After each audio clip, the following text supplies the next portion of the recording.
It is Monday, February 1st, 2021. It is 8 p.m. Pacific Standard Time, and so you know what time it is. It's time for a little bit of coin metal. And it was yet another non-virtual Get Your Ass Kicked at Jiu-Jitsu Monday. Got in some good stuff today. It was relatively basic, as far as like what we were trying to achieve.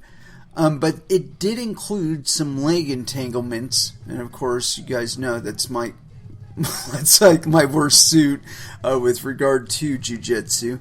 I'm always somebody going for chokes or arm stuff, so kimuras, arm bars, arm triangles, that kind of stuff, But I have been looking into buggy chokes. If you guys are familiar with the buggy choke, that's pretty damn interesting. It's kind of like a triangle, but you trap your opponent's head and arm between your arm and your leg. And I'm not going to go any further into explaining it. We didn't actually cover that today. It was something that I've gotten in one of my feeds, and buggy chokes, interesting stuff. But yeah, today we were starting from what was it? We're with lockdown on the bottom, and like the thing of it was an escape from being in the bottom position on a lockdown. Damn, I'm having a hard time talking. Oh. Anyway, so it starts from a lockdown. But you've got to extend your opponent's leg a little bit and bring your buttock up a little bit, so like shifting your hips up, so you get on your side, and then you shift yourself and your opponent kind of to the side.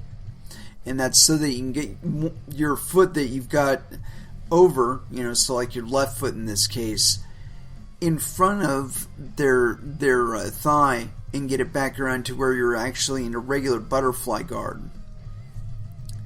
And so you want to go for the regular butterfly sweep, but they're able to post out on your overhook side, and that's the one that you go to first, right? But then you've got your underhook side, and this one is you go to the overhook side once, and then you cut back to the underhook side, and you kick them over. And I was having a little bit of difficulty with this one, just because my first tendency is always to pass the guard. I want around your legs. I want to take them away as a defensive and offensive measure. And so, for me to go through all that trouble, get to the top position, and still have my leg contained by my opponent is just like no bueno for me, So like I was kicking my opponent like all the way over and recovering myself still on top side control, but I'm not like trapped, But there was a point to being trapped there, and I don't know. Anyway, so your opponent kind of flips out to the side, and you pop the leg out then, and get it parked in front of them and be like in a technical mount. So you're practically, I guess it would be almost a triple threat.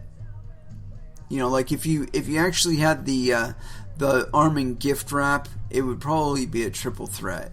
Because you've got the option to go to the triangle, the arm bar, and of course the back to the choke from there.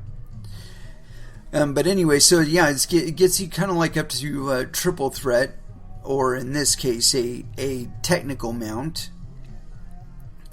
And from there, instead of going for the arm bar, your opponent is able to get out from that and get you into a heel hook position. And so from that one, I was having a little bit of trouble on the swinging around for that part, because your opponent isn't necessarily standing or I mean, because there's plenty of opportunity right there for you to just take them down, especially after you get the leg. But chances are they're going to be on the ground because you're going to be going for the heel hook, and Anyway, so I was able to get through it relatively easily, and it felt like towards the end, even with keeping my leg tucked in, I was able to keep my opponent pretty compromised.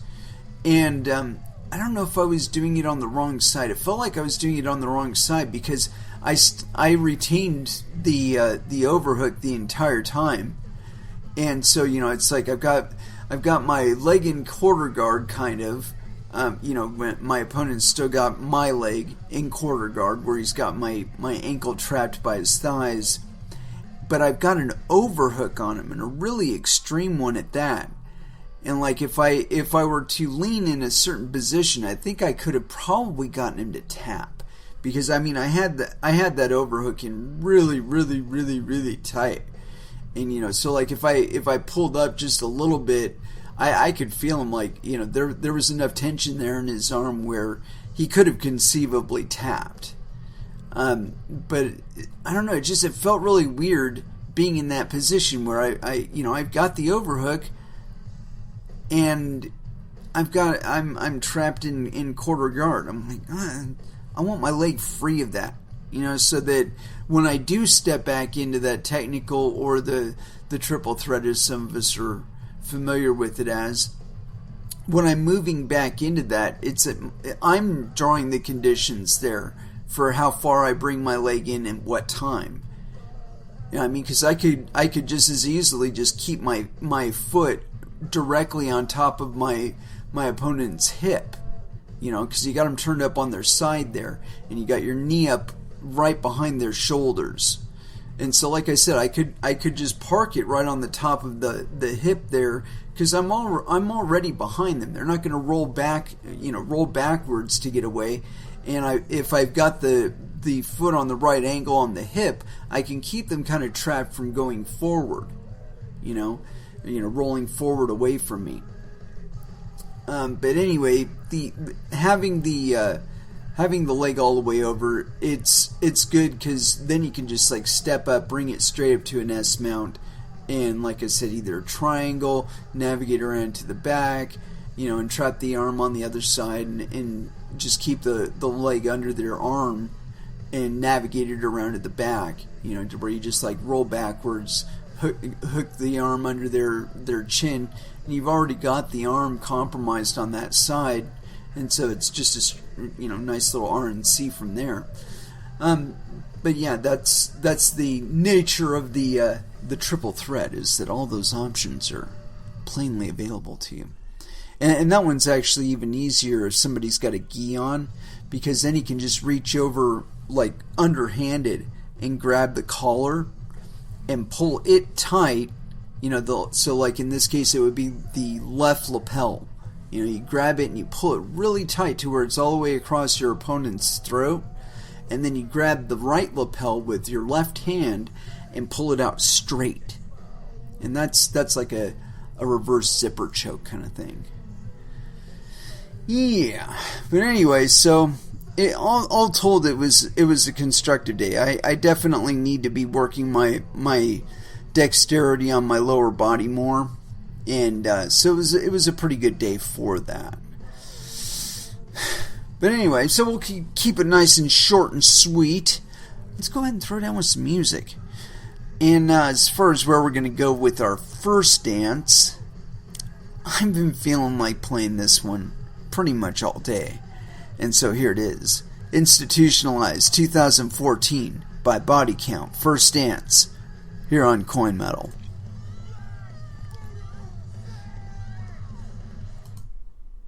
And that was Body Count with Black Voodoo Sex. Oh man. And I cut it off right before Prong was going to come up. Don't worry, I will play some Prong later on. I noticed there's a bit more Prong in my feed lately. I gotta think I maybe had something to do with that. I'd hope. Maybe, possibly, you never know. But anyway, enough about me. I got a whole bunch of articles that I've lined up, as usual, because that's what I do. I accumulate, and then I disseminate. And and this one is always funny. And I've got to find another place to submit my or post my podcasts, because it seems like YouTube sucks ever more, like every single day. And we're going to cover something on IBM Coin. And I know I did a fucking episode about IBM Coin a long time ago in a galaxy far, far away. And for whatever reason, I know I posted it. It was on my channel. But for whatever reason, it's no longer available. So, like I said, I got to find someplace else to post up all my stuff so that, you know, people can find it out. Anyway, and what's bothering me about that is that the only place that some of my stuff was actually linked with the episodes and the descriptors of the episodes was on YouTube. Like, because I had submitted them so long ago, and I wasn't even saving the descriptors for them back then. So it's like, I have no idea what this fucking episode is all about. I mean, I still have all of them. I got all of that shit. I got the raw material. I got the unedited versions, all that other shit. I got it. You know, so if it ever came down to I needed to submit it somewhere else, I got it all squared away. Anywho, let's get on with this though, because this poor guy, you know, the SEC, they can't keep shit from going completely awry on legacy markets, but they think they have something to say about crypto markets. And this little debacle started a while ago, and I don't know if I warned Mr. Segal at the time. I may have, I may not have. But anyway, so here it is. This is on decrypt.co. SEC files charges in $11 million crypto scam shilled by Steven Seagal. And this is authored by Jeff Benson, and it was authored on February 1st, 2021. Yes. Penis. 2017 and 2018 were wild days for initial coin offerings, when an assortment of B-list actors, athletes, and music artists would tie their name to a project. Today, the U.S. Securities and Exchange Commission, SEC, continued to press its case against the participants in a crypto project linked to actor and martial artist aficionado Steven Seagal. According to an SEC complaint filed in the District Court for the Eastern District of New York, 3 individuals behind Start Options and Bitcoin 2Gen fraudulently convinced small investors to part ways with more than $11 million in cash for tokens and products that did far less than they claimed. Christic,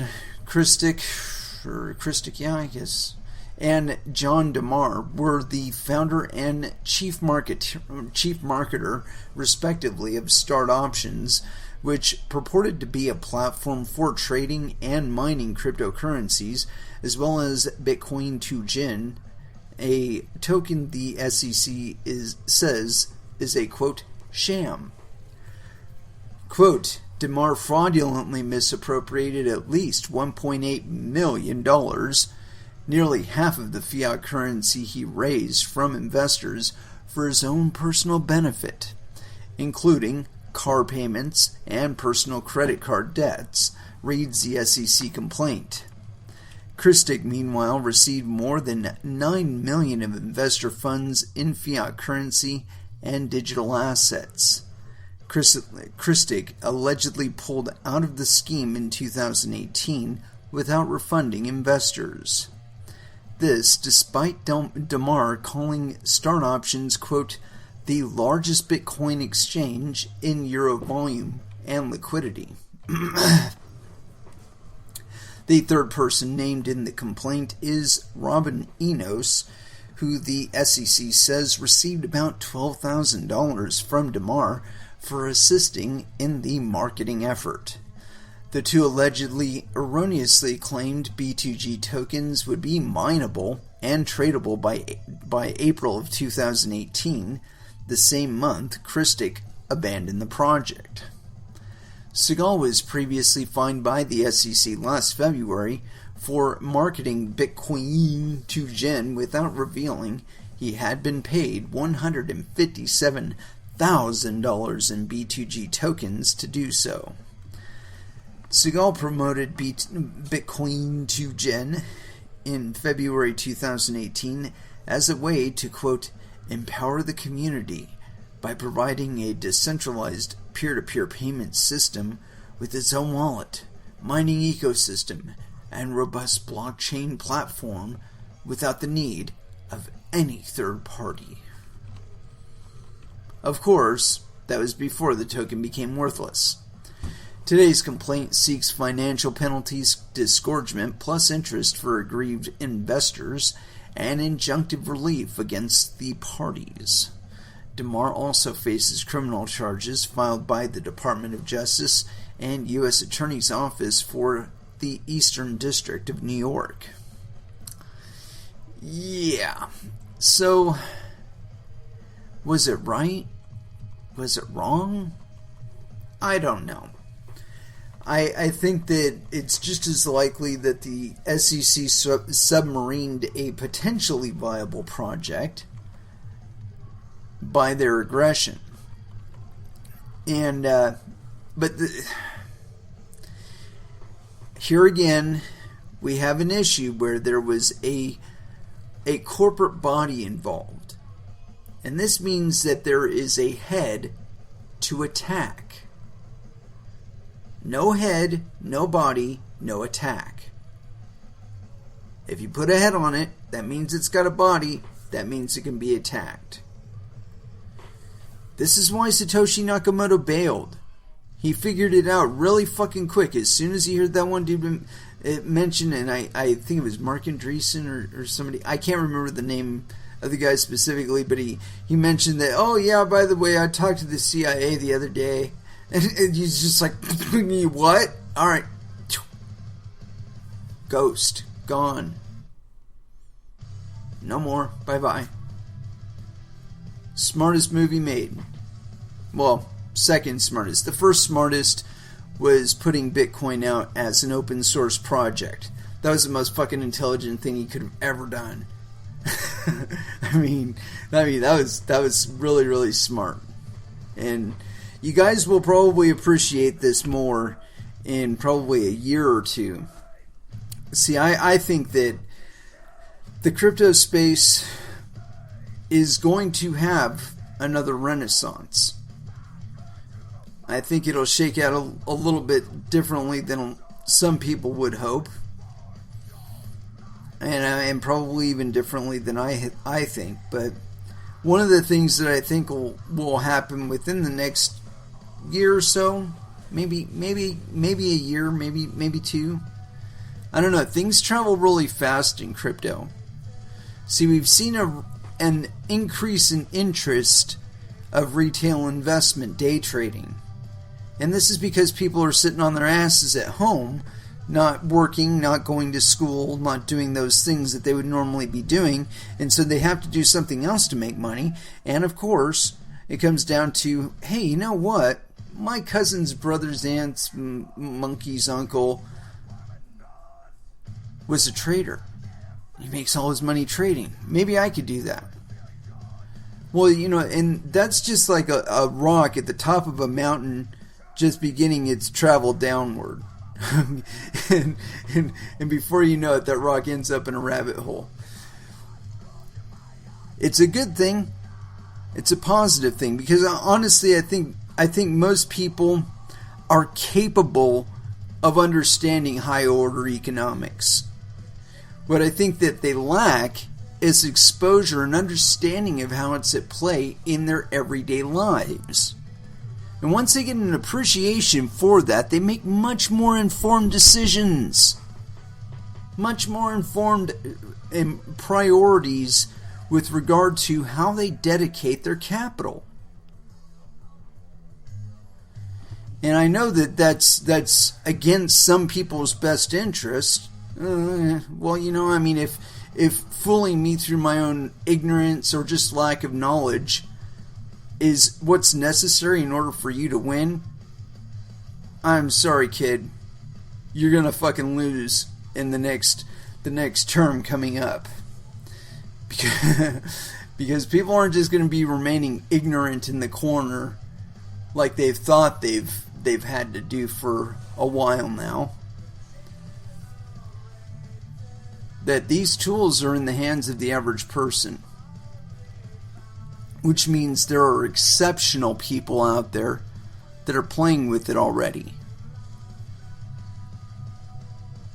And I know that that just doesn't resonate with some people, but I mean, I've been around a lot of people that I would consider exceptional, with regard to their intellect and their worldview and their perspective, the things they've been through to get where they've gotten. And when you give a capable person the proper set of tools, there is nothing that they cannot achieve. And see, this is why I see so much potential within cryptocurrency, because I think a lot of you are a lot smarter than you give yourself credit for. And what it really takes is proper incentives for you to even bother to involve yourself. Well, here we are. We're being faced with that. There's more people out there trading because they have a higher incentive to trade. They need fucking money. They need that paper. But you know what? It's only going to be so long that they're happy playing other people's games. When they understand that there's the capabilities out there for them to design their own games, to deploy their own games, to make their games available for the public to evaluate versus other options. That's incredibly powerful. And it's coming whether anybody wants it to or not. It's one of the reasons why I laugh at the idea of regulation in cryptocurrency or anywhere else in the monetary markets or any other markets. Is that, it's like as soon as you have some disinterested party in charge of overseeing it, you find out that they just facilitate their own interests and kind of neglect the rest of the market, Anyway, I got this thing here. It's on Coindesk.com.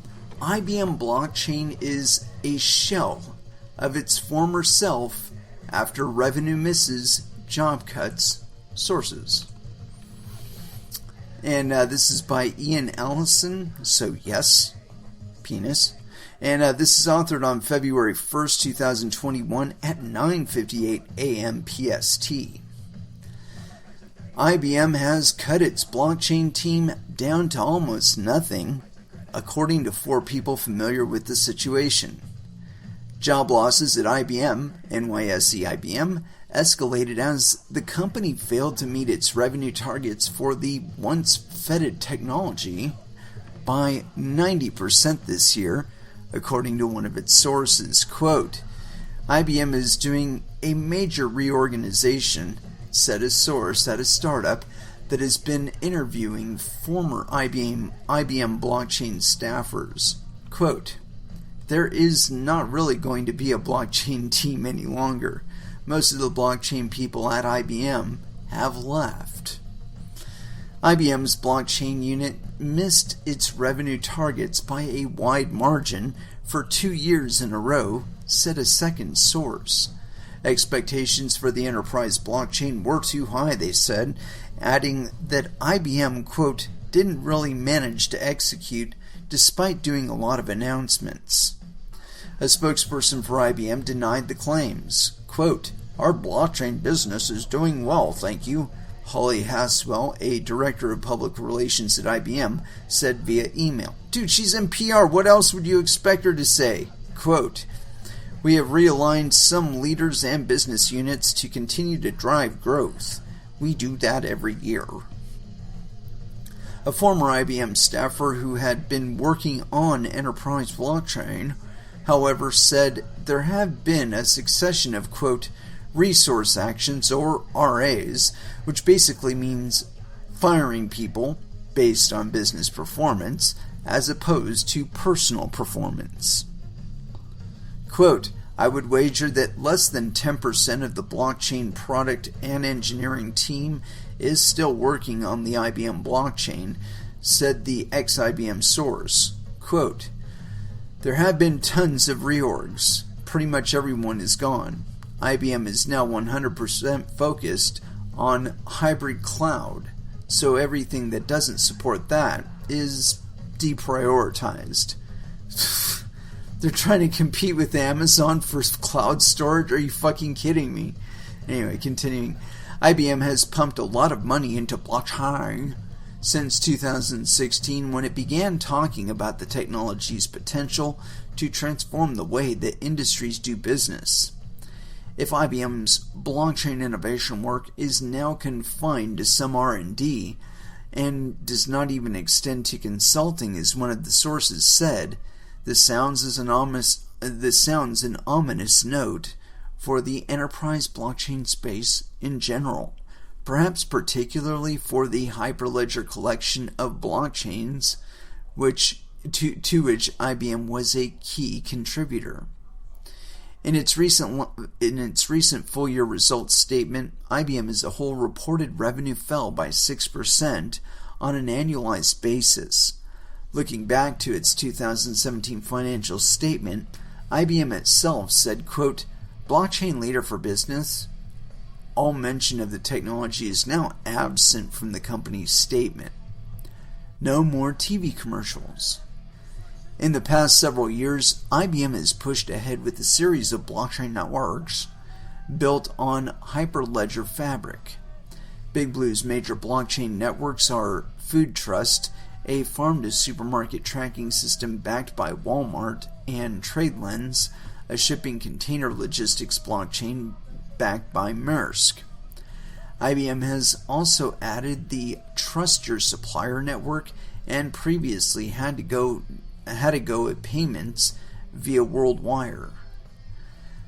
While cryptocurrencies and public blockchain networks appear to have flourished in 2020, the economic shock of COVID has impacted innovation departments inside large firms to the extent that areas not immediately generating revenue, such as blockchain, have been trimmed. Another source, an enterprise blockchain engineer with former ties to IBM, estimated that more than 100 blockchain-related jobs were cut at Big Blue over the last year.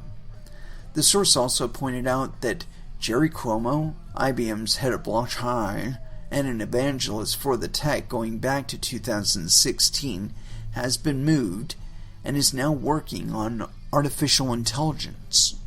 Quote, "Jerry is indeed overseeing additional strategic high-growth parts of the IBM business, but is still involved in blockchain," said Haswell, the company's spokesperson. Quote, "He is a very senior technical leader, and that is what we do at IBM. People's roles expand." In other words, we don't have enough work for you in this project, so go over here and be useful to us. After publication of this article, Haswell further disputed the reporting, adding, quote, "IBM maintains a strong team dedicated to blockchain across the company. We have shifted some resources, but remain committed to the technology, blockchain ecosystem, and services. We see blockchain as a driver for our cloud business."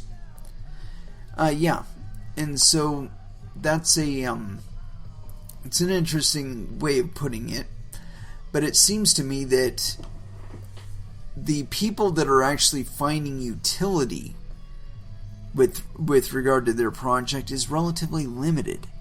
And this is kind of a reflection of that.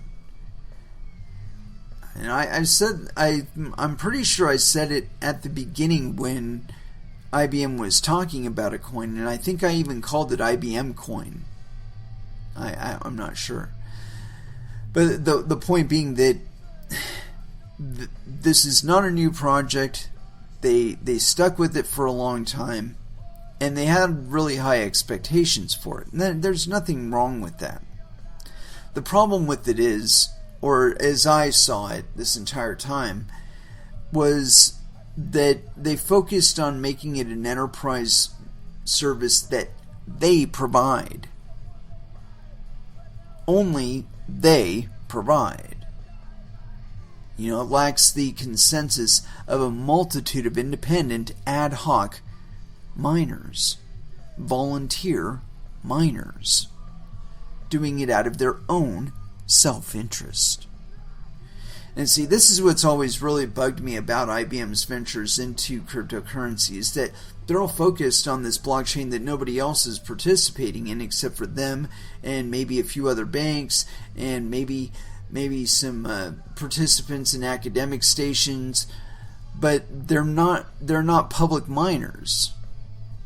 Not in the sense that like Bitcoin is, in that anybody can join the network, via a mining pool or even daring to do it on your own. And some people actually do that. But the thing of it is that it's all public. It's all ad hoc. It's all optional. It's all volunteer. And none of them are quote unquote employees of Bitcoin. Now, of course, there is the kind of conflict of interest that we've got going on there with regard to Blockstream, where they're a primary, or they're poisoning themselves or trying to poison themselves as being a primary provider of hash rate for the network, for the Bitcoin network, but they're also managing the code base. And so what would separate them from, say, IBM running Hyperledger is cut down to pretty much zero operationally. According to the rest of the world, anybody can join the blockchain and all that other shit, right? But 55% of the network is Blockstream's hash rate. And so it's like, when you look at it that way, it's like, okay, well, they can pretty much always force the hand of the consensus, unless, of course, some massive volume of miners just sprouted up out of nowhere and said, I want some of that lovely coin, I want some of those fat TX fees, and that'll be that. It's the biggest threat for any massive company that gets too overdrawn with regard to the percentage of the network that they represent. And the people that are behind like Blockstream and whatnot, they've never understood this about Bitcoin. They've never understood this about cryptocurrencies in general. That there is no forcing people to use it. Period. There is nothing to force people from not participating in it. There is nothing to keep them from participating in it. And if at some point a large enough group decides they don't like the way that you're Bitcoining, they will remake Bitcoin in their own image. And they'll either do it as an altcoin, or they'll just jump on your network and reject all your fucking BIP qualified transactions that aren't Bitcoin native transactions. They'll just be like, no, not going to run that shit. Not going to recognize that transaction. Fuck your multi-sig. and look, people would love to think about Bitcoin in terms of something, a project that it's just impossible for that to happen to. It is not so. It is not so. That threat always exists. And we're going to be reminded of it at some point in the future. I'm absolutely certain of it.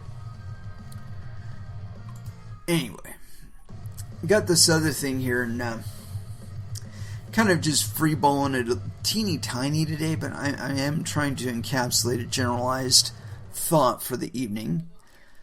But I thought this was kind of interesting, and I just wanted to hit it up before we go back into music here. This is blockmaverick.com, so it's Mark Cuban's web blog, and I only mention it because I've been keen to pay attention to the way that Mark Cuban talks about cryptocurrencies, and a lot of other guys too, like Peter Schiff and people that are in the know with regard to economics or markets or business.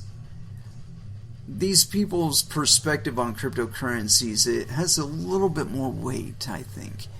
And he in particular has been kind of like on the fence, not leaning too far for or too far against. I mean, generally, he's been enthusiastic about cryptocurrencies, but I've never seen him as like a big shill of any particular project. And so here it is. The store of value generation is kicking your ass, and you don't even know it. And this is posted on January 31st, 2021, and I'm assuming this is written by Mark Cuban himself. Continuing. What is something worth? A building, a pen, a stock, a cryptocurrency, gold, intellectual property, an asset? Valuing something we own has always been more art than science.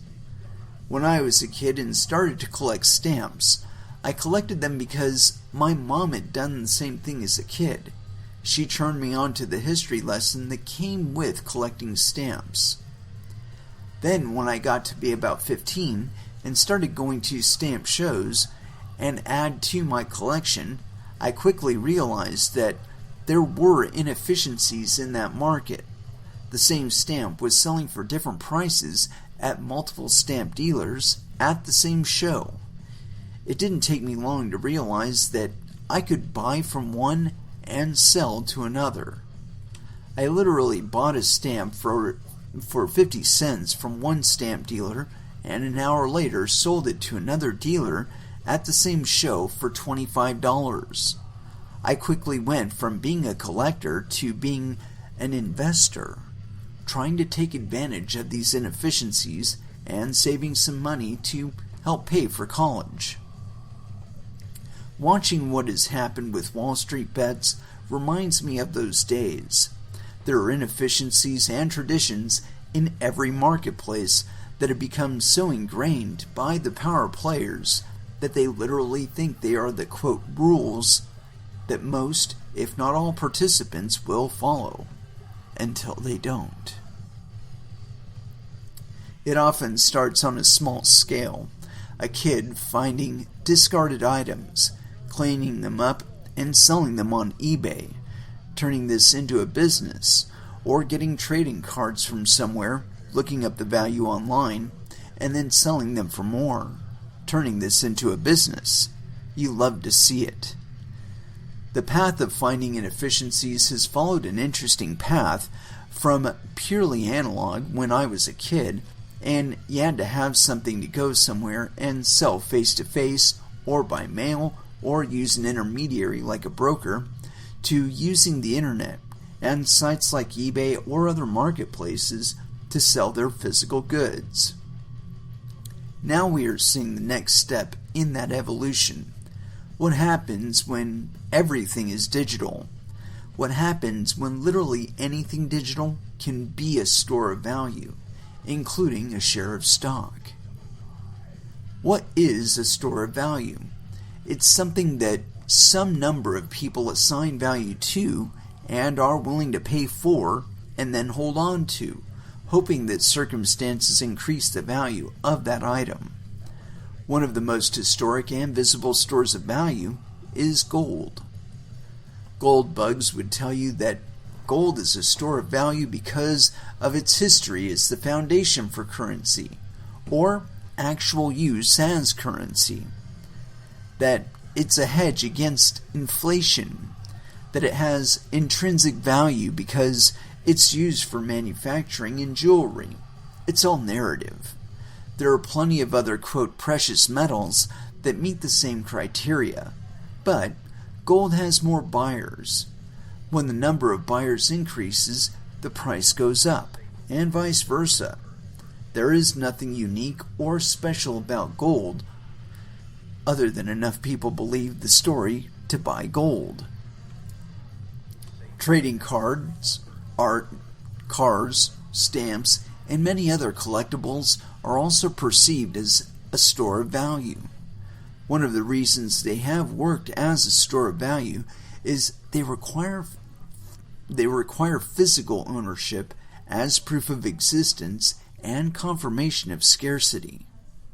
We have a good idea of how many of most collectibles were created, and the physical presence of that good is confirmation that it is real. Most of the time, fakes obviously do exist, and fraud is an issue, but for the most part, we trust the Picasso is a Picasso, and the Luka or LeBron rookie cards are real as well.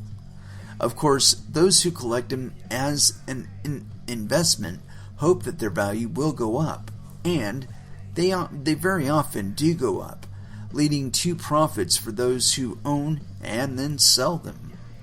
In the analog world, pre-blockchain world, they were the only game in town.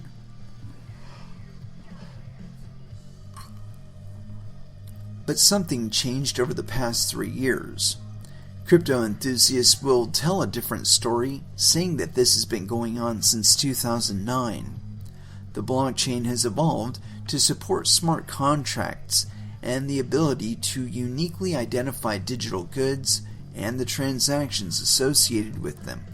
Actually, you can associate physical goods on this level too, but we're not going to get into that yet. What is a digital good that can be sold? Literally anything digital. If it can be generated and saved in a file format, then it can be defined as part of smart contract.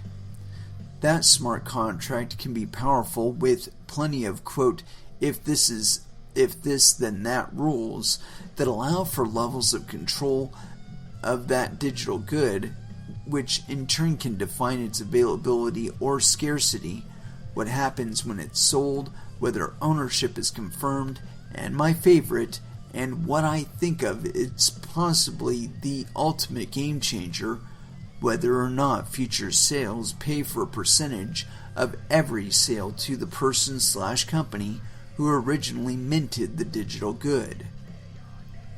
Because of the intelligence assigned, stored, and maintained decentrally via the blockchain, with no one party in charge of the transaction and miners competing to confirm the transaction, blockchain-driven assets have now legitimately become stores of value. This digital store of value isn't limited to digital goods, of course. It has long included cryptocurrencies. Crypto assets is what they should be called. They are rarely used as currency, like Bitcoin, Ethereum, and so many others, along with the tokens being created to support DeFi and other value-creating derivatives of crypto assets. They are all stores of value, with market cap leader Bitcoin having a decade-plus long history of transactions and wealth generation. To so many, the idea that a crypto asset could be a store of value is crazy. To them, there is no there. There is no intrinsic value. To them, it is a digital representation of nothing that crazy people are paying good money for. That is not the case.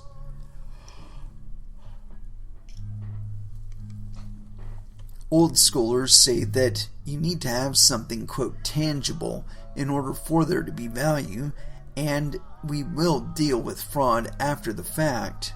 If we can touch it or see it or hear it, it is real and can have value. They begrudgingly realize there was value in digital music over CDs. The new generation that has grown up in a digital world has known their entire lives that what has been of greatest value to them has been digital. Not necessarily, dude. This generation knows that a smart contract and the digital good it reflects, or a crypto asset, are a better investment than the old school see, touch, or feel uses. STFU. Shut the fuck up. It took me collecting stamps and baseball cards to truly understand why this is true.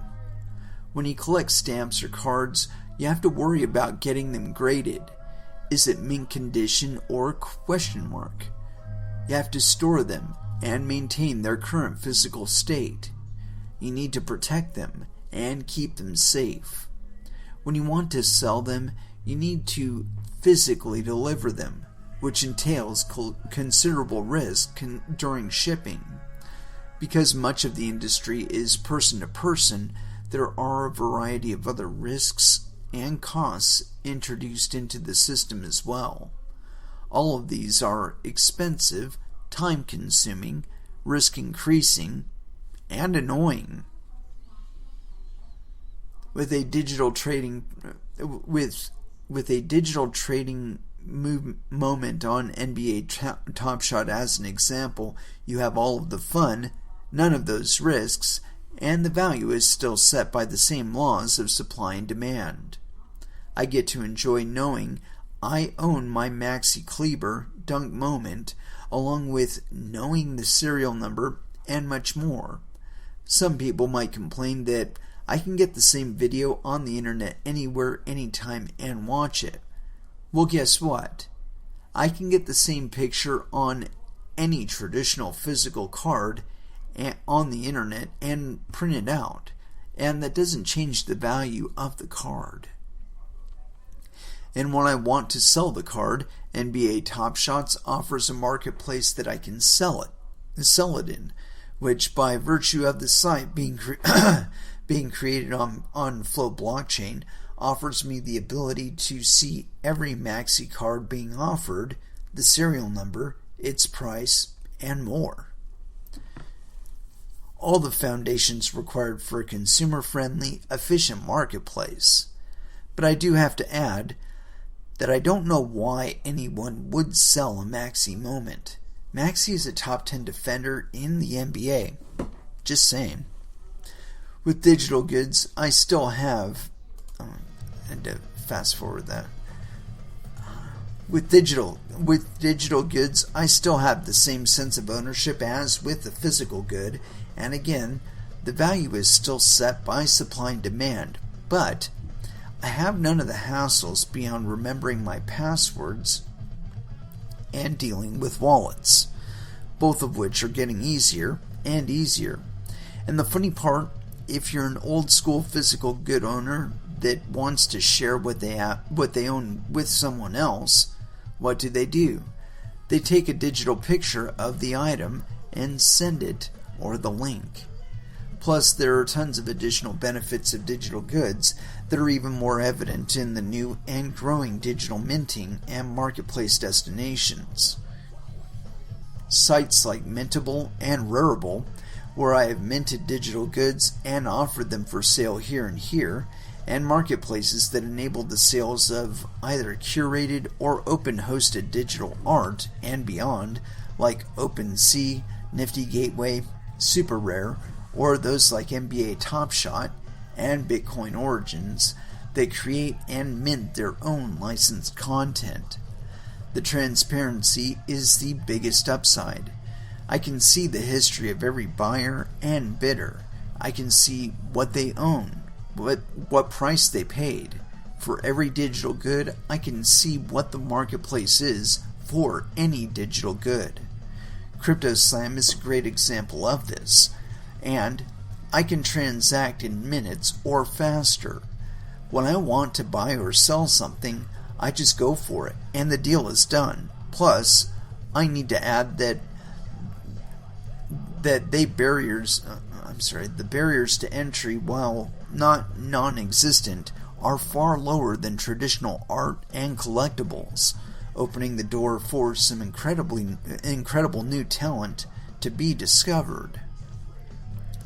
It is the same with crypto assets. Yes, wallets can be confusing, but you can figure them out. And like your gold, your silver, your coins, your stamps, your cards, the value is set by supply and demand. For crypto nerds, the supply is set by the algorithms of the crypto asset. That's not to say that the digital goods and crypto asset markets are perfect. They are not. Transaction costs can be high. The markets can still be moved by a few big players, whales, and like the market for stocks and physical goods, the markets can be influenced by narratives that may or may not be true. But the bottom line is, there are a growing number of investors and traders who think that digital goods and crypto asset marketplaces are better than old school physical markets, and the stock market, and most of them are young. They love the fact that no one has power over them, that there is no central authority, and that they get results of their own efforts without some government agency or big company fucking with them. Every negative, consequential financial moment in their collective lives has been the result of some massive entity getting greedy and fucking things up for them. On the flip side, they have also been watching some of their peers gain wealth with crypto and digital assets, most starting with not much capital.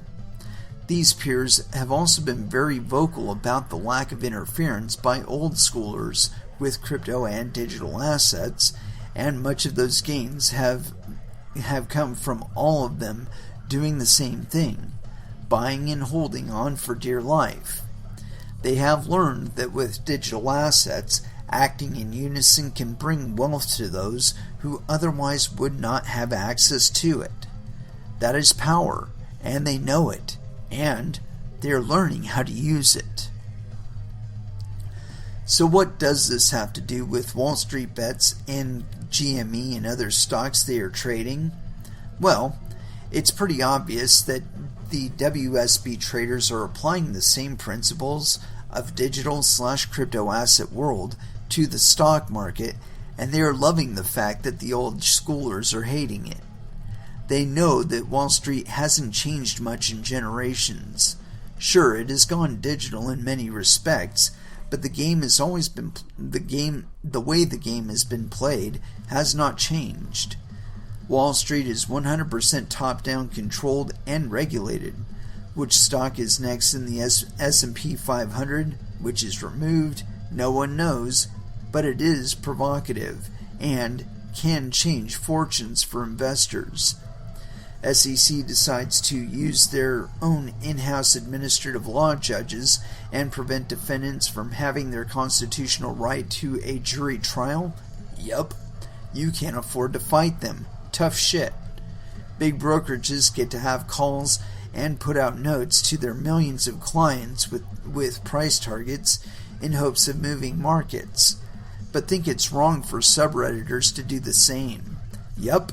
The ultimate in stock manipulators, corporate stock buybacks were illegal prior to 1982, till the SEC put a former broker CEO in charge. Want to guess what happened to CEO compensation since then? Way through the roof. That was my addition. Wall Street and the agency that governs it, the SEC, have become fat and happy. Fat and happy makes old school slow and resistant to change.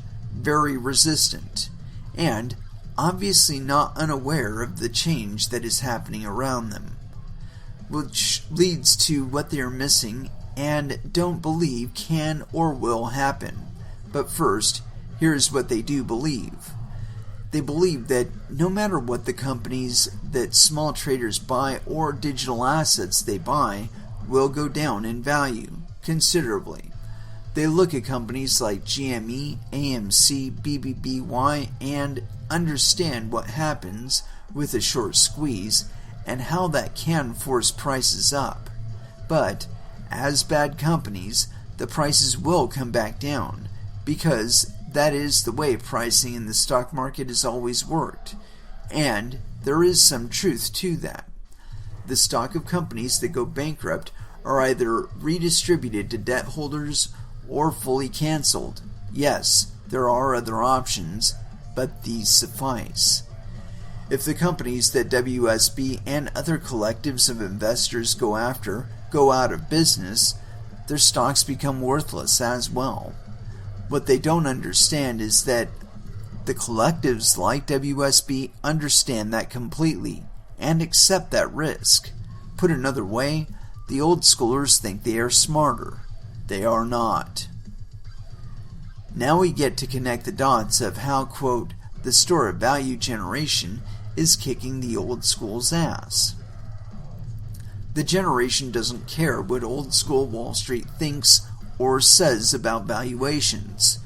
They don't care about price, earnings ratios, or NPV of future cash flows, or what the analysts say the earnings per share of this quarter. They don't care at all. They have learned from their experiences watching Wall Street go up and down and making people who aren't them a ton of money that it's a game designed to reward the people with the most money.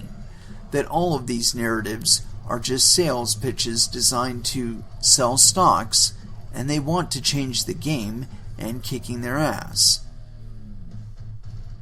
Which they should and have every right to do.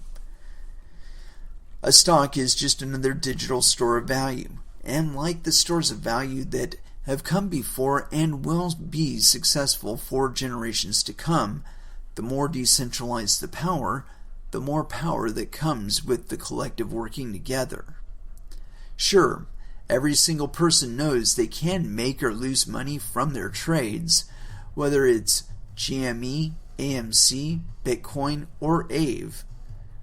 Sure, there are people who are in unfortunate circumstances and risk more money than they should, but there is zero difference between them getting and following advice from Reddit or someone on CNBC or Bloomberg. They also know that the more they work together, the less power Wall Street has. They know that fat and happy Wall Street has become slow, stale, and set in their ways, which makes them easier than anyone would expect to target. They as a group, they can target any hedge fund, any stock, any time, for any reason, and change the game. No different than a major Wall Street analyst making a major call can move a stock by getting their whale followers or clients to buy or sell. Now WSB and the people who follow it, the collective, can do the same, but with much more power and impact. This doesn't have to be a negative target. It can be absolutely positive. Push up the stock of a company that has a strong social mission they support. Push up the stock of a company that offers equity to their employees at the lowest level so they can sell into the market and gain wealth. Take significant positions in a company and act as an activist investor. No, they won't be able to do this 100% with 100 companies at a time, at least not for a while. They don't need to. Being able to have an immediate impact on something that is of significance and importance to them can be amazing and great for this country. However, this is exactly what Wall Street hates and will fight because it moves the power out of their hands. The store of value generation isn't looking to break laws. They are looking to break the system that has created challenge after challenge for them, to move out of the people who have ignored them and continue to dismiss them and move in people who understand what they want their future to be. Every generation in this country has had its unique special power. The store of value generation has found at least one of their special powers in financial unity. We as a country will be far better off if we understand them, respect them, and learn from them quickly. as always, tell me where you think I'm wrong. Dude, I think you're right. I think you're right on. But, I would go a few steps further in that, the people that have been in crypto since like 2013, 2014, at least, have had an opportunity to see all of this flesh out. And you really can't blame a lot of them for becoming silent after they get called off of Twitter or something like that. They tend to just get the message and understand that there are certain people that are willing to apply pressure to make things go the way that they want them to go. See, the thing is that there's a lot of people out there that understand that they have at least as much power as those people do, and that they're unwilling to cede this power back to those parties. And so there's been this ever-growing pressure to push crypto back into a state where you require a third party in order to participate on these networks, just to transact. Bitcoin transaction fees have climbed through the roof, as I'm sure I predicted at the time they were instituted that they would. And they've kind of distorted the overall mission of Bitcoin. And to some extent, we've started to see that again in Ethereum. And personally, I think it's due to one of the self-imposed valuation metrics that these cryptocurrencies entertain, and that's specifically the block size. They observe it with the idea in mind that if they have a set block size, then they know what to charge for it. It creates a quote-unquote market for that block size. Well, the problem is if you do limit it like that, and the price the price to conduct the transaction is determined by how much block space the transaction occupies,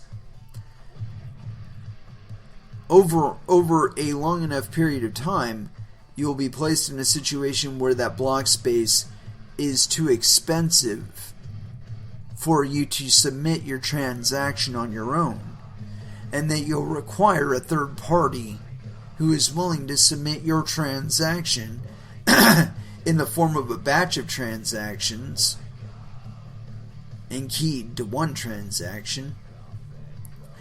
And so that's like the future for you as thought by these people.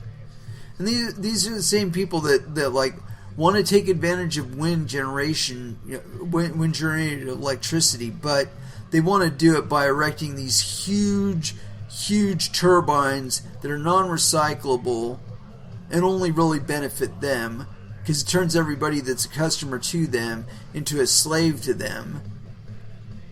Rather than doing it that way, it's my feeling that pretty much everybody who owns a house or a physical structure should have as many like renewable sources of energy incorporated into the design of their constructions as humanly possible. So like little wind turbines, solar panels, all that shit. Because when you take these renewable sources of energy and you apply them on the individual level like that, you end up with a much more robust power grid. There's no just one little central spot that if you hammer it with an ICBM or some shit like that, that you're going to take out electricity for hundreds of thousands, if not millions of fucking people. That's a major security flaw right there. If those same millions of people were generating even a minimal amount of electricity off their rooftop, with no other ways being taken advantage of,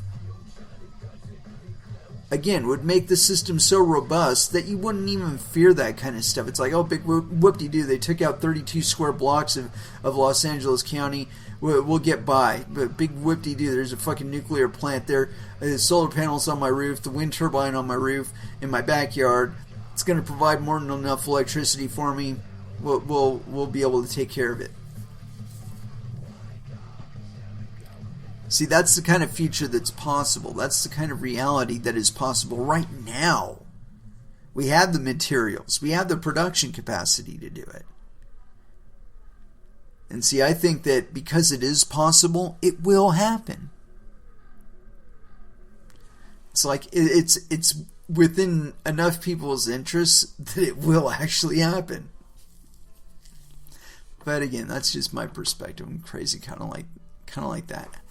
Anyway, let's go ahead and throw down with some music. And I've been wanting to play some Ministry. But I don't want to throw it in right off the bat. Here we go. Motorhead, Ace of Spades, here on Coin Metal.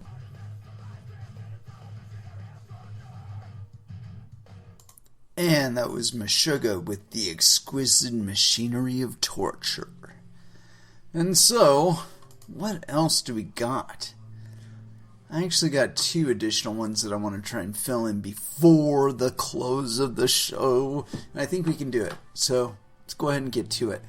The first one I got up here is on Coindesk.com. Blockchain Bites, the silver lining for Bitcoin. And this is by Daniel Kuhn. So yes, penis. And it was authored on February 1st, 2021 at 9:51 a.m. PST. 3 stories. India's parliament is considering a bill that would ban, quote, private, non-sovereign currencies, including cryptocurrencies. This is the latest attack on the growing crypto industry in the country after a 2-year ban was overturned by the country's Supreme Court in March 2020, CoinDesk's Tanzil Akhtar reports. And they did fucking bullet points. I hate bullet points. Just write a fucking paragraph. The Cryptocurrency and Regulation of Official Digital Currency Bill 2021 also looks to create a framework creating an official digital currency to be issued by the Reserve Bank of India. The scope of the bill is still being debated, which leaves room for unspecified exceptions. 2. This is the time to be nervous, an official at a large cryptocurrency exchange said to the Economic Times of India on the condition of anonymity. Meanwhile, Nishal Shetty, CEO of Mumbai-based cryptocurrency exchange WazirX, warned, quote, wrong or hasty regulations will set us, India, back by a decade. Right regulations will catapult India to the forefront of this technology. Bullet point 3.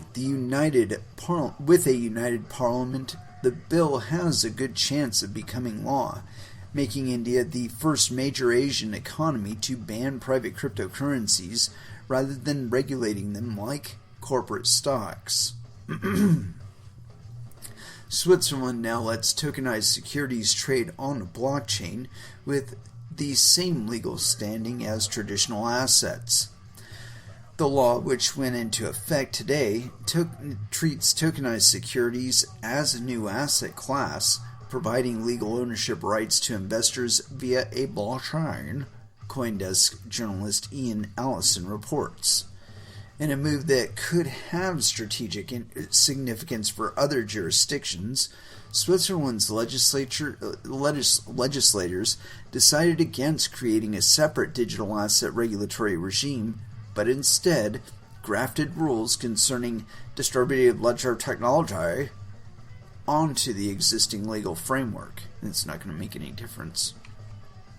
Switzerland's 2 regulated crypto banks, Signum and SIBA, have pounced on the news by issuing tokenized securities. Signum tokenized a range of premium investable wines, while EBA is issuing its Series B equity shares as Ethereum ERC20 tokens.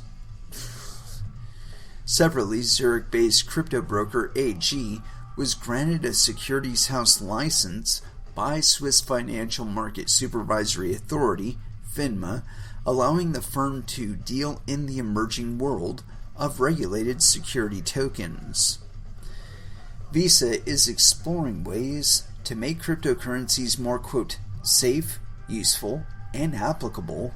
In an earnings call, Visa's CEO Al Kelly said the payments giant strategy, quote, is to work with wallets and exchanges to enable users to buy and cash out crypto using their Visa credentials. It's going to be kind of interesting. One, these wallet relationships represent the potential for more than 50 million Visa credentials, Kelly said. He added that 35 of the, quote, leading digital currency platforms and wallets already work with Visa. Now, that doesn't say much, because those could all just be like crypto-facing legacy participants, like Visa or MasterCard. Anyway, continuing. The payments executive said stablecoins could be fit for, quote, global commerce. Dude, they're already conducting global commerce with it now. What the fuck? And that, quote, digital currencies running on public blockchains as additional networks, just like RTP or Arch networks, or ACH rather, networks through Bitcoin, has yet to be, quote, used as a form of payment in a significant way at this point. Yeah, he's talking about shit like Liquid and all that business. At stake, silver lining? Crowd-driven market dynamics that took the world by storm last week are still in play. After traders on the Reddit forum Wall Street Bets drove shares of GameStop from $19 in December to $347 last Wednesday, squeezing the short position of a formerly high-flying hedge fund, some are saying the genie is out of the bottle. Small investors are empowered like never before. Their magic? Virility. This morning, silver traded above $30 an ounce after being promoted on Twitter and Reddit all weekend. Similar spikes occurred in crypto markets last week. Dogecoin went parabolic, briefly entering the top 10 cryptocurrencies by market cap. Perhaps this isn't so surprising for a coin that's little more than a meme, as the world's richest man Elon Musk said on Clubhouse last night. Bitcoin also benefited from the internet exuberance after Musk updated his Twitter bio to just hashtag Bitcoin on Friday.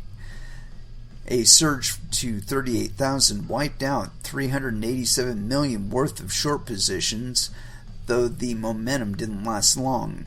Even comments from Musk last night that Bitcoin is, quote, a good thing have failed to move the needle.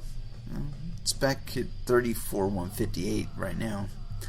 While it appears Wall Street Bets has yet to rally behind Bitcoin, despite repeated calls for hive mind price action to send it to the moon, XRP did. As CoinDesk's Akbar Godbol reported, the buy and hold XRP Telegram group, founded on Saturday, successfully orchestrated a classic pump and dump of the beleaguered cryptocurrency. The crypto hit a 2-month high, erasing much of the value lost after the U.S. Securities and Exchange Commission filed suit against Ripple Labs, which holds a significant chunk of XRP. Ripple responded to the SEC allegations on Friday, arguing, quote, the functionality and liquidity of XRP are wholly incompatible with securities regulation. Yeah, it's because they're a product of Ripple Labs, not shares of Ripple Labs. There's a difference. Continuing. But, as of press time, XRP is down 40%, showing the limits of coordinated buying. It's well known why the price tanked, though. Quote, it's quite possible that a whale, large investor, took advantage of the price rise and dumped his holdings. Godboll noted. Is it all bad? Well, as Bloomberg noted, at least in part of the reason silver didn't go higher was the trouble in sourcing and moving its physical stock. Overwhelmed dealers said they were unable to process orders due to unprecedented demand. Clarifying his thoughts on Bitcoin, famed investor Ray Dalio noted its strength as a gold-like stronghold of value, or storehold of value. Unlike other alternatives, Bitcoin is easily transferred and can be privately held. You could call that a silver lining for digital gold. Yeah, so I think that a lot of this stuff is miscalls, really. But it tells you the thing that interested me the most in this was the first bit about India and they're wanting to push a CBDC. And so this next thing I got here that I wanted to cover, and this is on voxiu.org, the research-based policy analysis and commentary from leading economists. Central bank digital currencies risk becoming a gigantic flop. And this is by Peter Bofinger and Thomas Haas, authored February 1st, 2021. Central bank digital currencies are increasingly being discussed, mainly in relation to monetary policy and financial stability, but with less focus on their fundamentals. This column provides a comprehensive taxonomy for categorizing central bank digital currency design options and evaluates these options based on their allocative efficiency and attractiveness for users. The analysis shows that digital cash substitutes cannot be justified from either perspective. Instead, there is a huge potential for central bank digital currencies in a retail payment system unorganized by the central bank, but without a new independent payment object. The discussion about central bank digital currency has gained an impressive momentum. Our et al. Report that many central banks have published retail or wholesale CBDC work, and that in speeches of central bank governors and board members about CBDC, there have now been more speeches with a positive than negative stance. The ECB has recently published a comprehensive report on a digital euro, ECB 2020. These activities have led to a literature with a focus on macroeconomic dimensions of CBDCs. Key topics are the effect of CBDCs on commercial banks, especially the risk of disintermediation, and on monetary policy and financial stability. In contrast, the microeconomic aspects of CBDCs have received relatively little attention. Our study, Bofinger and Haas, provides a microeconomic analysis of CBDC, which in our view is of central importance for a comprehensive discussion of CBDCs. Specifically, two questions are at stake. 1. What is the market failure that would justify central banks entering business areas that have so far been operated by commercial banks and private retail payment system providers? 2. Are the options discussed so far by central banks attractive enough for CBDCs to compete successfully with the products offered by private providers? What about with public providers, such as Bitcoin? Continuing.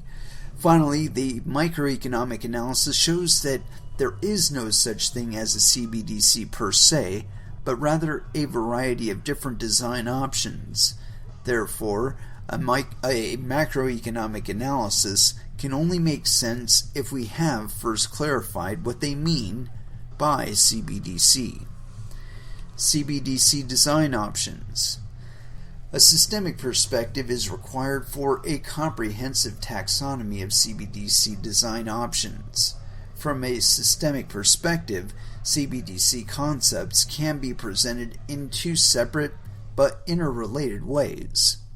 CBDCs can be discussed from the perspective of a new payment or settlement object made available by central banks and/or new payment infrastructures or systems operated by central banks. A CBDC can thus be understood as a purely monetary object, i.e. a deposit with the central bank that is used within the framework of existing real-time gross settlement payment systems. However, it can also be understood as an independent payment system that operates in parallel to the existing system using deposits held with the central bank. The systemic perspective also opens the view for solutions where central banks create new retail payment systems which would not necessarily require deposits that are held with central banks. Number 1, options for digital central bank projects. And it's got a little diagram here. A further differentiation arises in the case of CBDC objects. Here, a distinction must be made between account-based and token-based CBDCs. In addition, one can also differentiate between central bank balances, which can be used primarily as a means of payment, and balances, which can be used primarily as a store of value. Finally, one can differentiate between retail CBDCs designed for private households and wholesale CBDCs designed for firms or for payment service providers. It is completely worthless. Continuing. Objects for CBDC, or options for CBDC objects, and it gives a second table. We're not going to read all that shit. Evaluation. For our microeconomic evaluation of CBDC design options, we use two criteria. Number 1, allocative efficiency. Any government interference with the market process requires the diagnosis of market failure. Carletti et al. 2020. The burden of proof lies with the central banks. They have to show that the objectives which they pursue with CBDCs are currently not satisfactorily met by the private providers, and even if public goods like financial stability or stability of the payment system are not optimally met, it is not obvious that CBDCs is the adequate solution.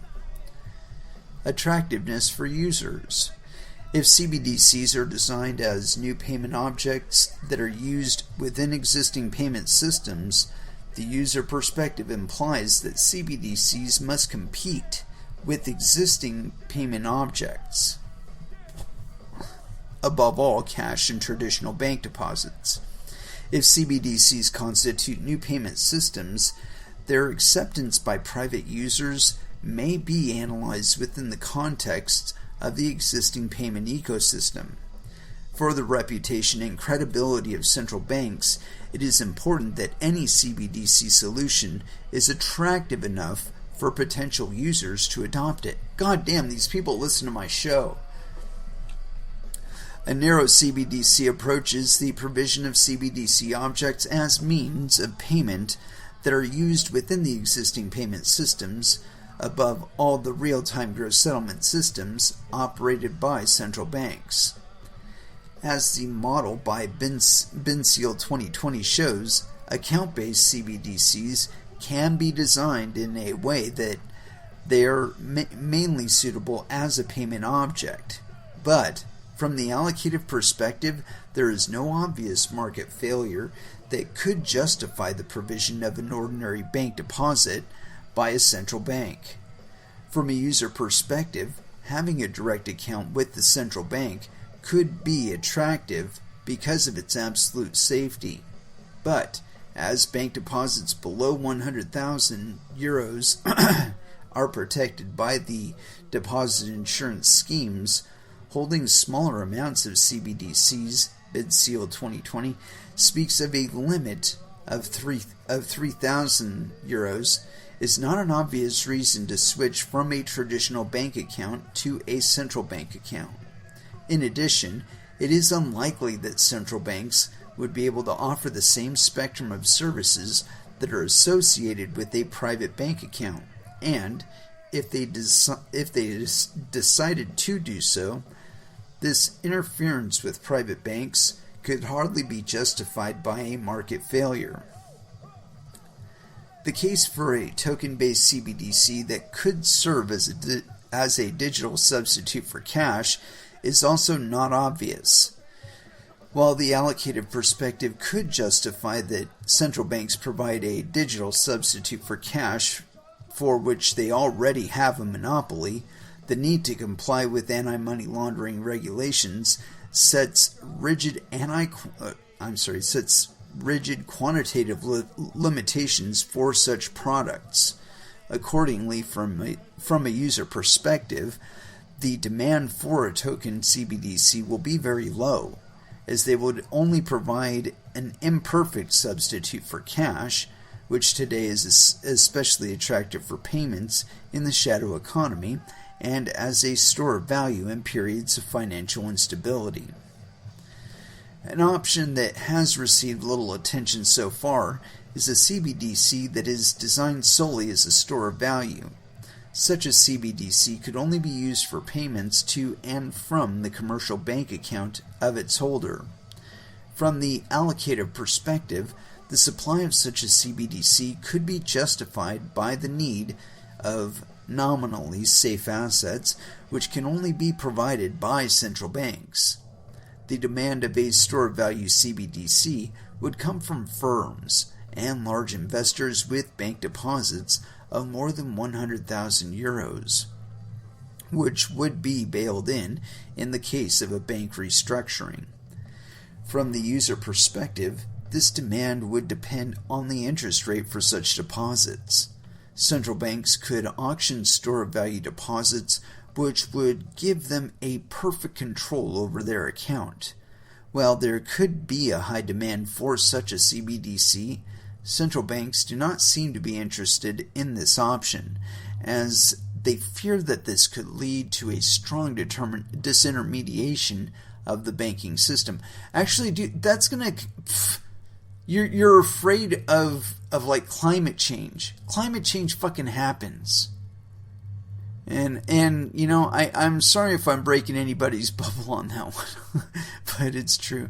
Anyway, this is a little bit longer than I had anticipated, but we're coming up to the end here. Let's go for the last bit of it. However, there is a huge potential as CBDCs as a store of value for retail payment service providers like Libra Diem, and those have both fallen on their asses.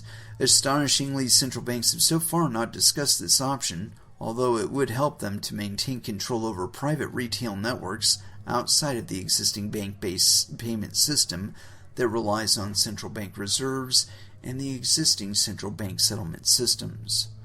Finally, a clear market failure can be identified for global retail payment networks, which are based on monopolistic or oligopolistic structures. However, the central bank's response would then have to be supranational rather than national. Moreover, successful networks such as PayPal show that such systems are not tied to a system-specific currency or a system-specific payment object. Thus, if central banks stick to their current approach, the risk is high that CBDCs will become a gigantic flop. This would be anything but beneficial for the reputation of central banks. Yeah, in other words, don't even bother, because it's probably going to cost you what little reputation you actually still have left. It's probably good advice, too. We've said it a million times on this show that you cannot force other people to value something just because you think it's valuable. It doesn't matter if you're a central bank. It doesn't matter if you're a private bank. It doesn't matter if you're a national bank.